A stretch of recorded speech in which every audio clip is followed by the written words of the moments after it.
sa lahat, ano po muna pangalan niyo? Mary Grace M. Taming po. Mary Grace.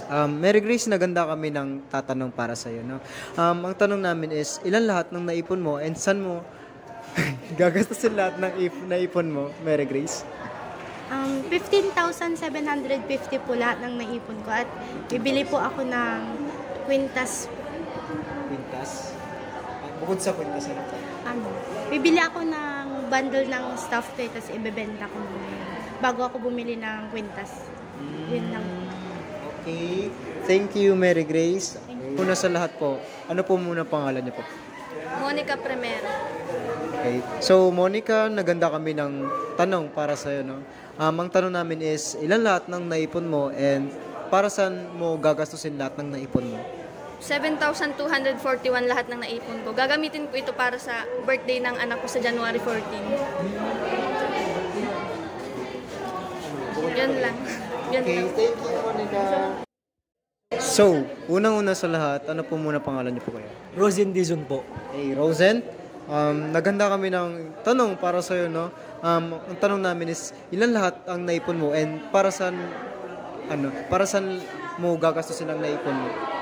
Lahat ng naipon ko ay 9,100. Gagamitin ko ito sa birthday ko sa January 20 at pambili ko na rin po ng aking gamit tapos pambayad po sa miscellaneous. Wow! Advance happy birthday! Thank you. Unang-una sa lahat, ano pong pangalan niyo po? Jana Torres. Jana Torres. Jana, ang tanong namin is, ilan lahat ng naipon mo and para saan o saan mo gagastusin ang naipon mo? 2,817, pang Shopee lang, yun lang.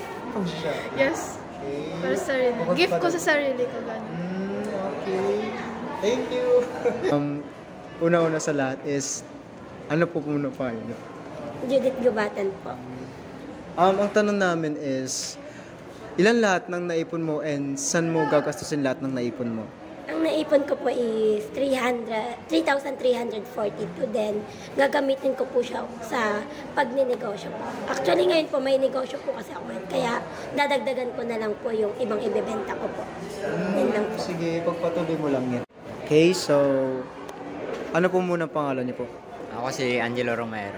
Angelo. Okay, so Angelo, ilan lahat ng naipon mo and para saan o saan mo gagastusin lahat ng naipon mo? Ang naipon ko is kulang na lang ng piso para maging 4-5. Yan, at kung saan ko naman ito igagastusin is patuloy ko pa rin itong iipunin hanggang sa ako ay makapagtapos ng pag-aaral.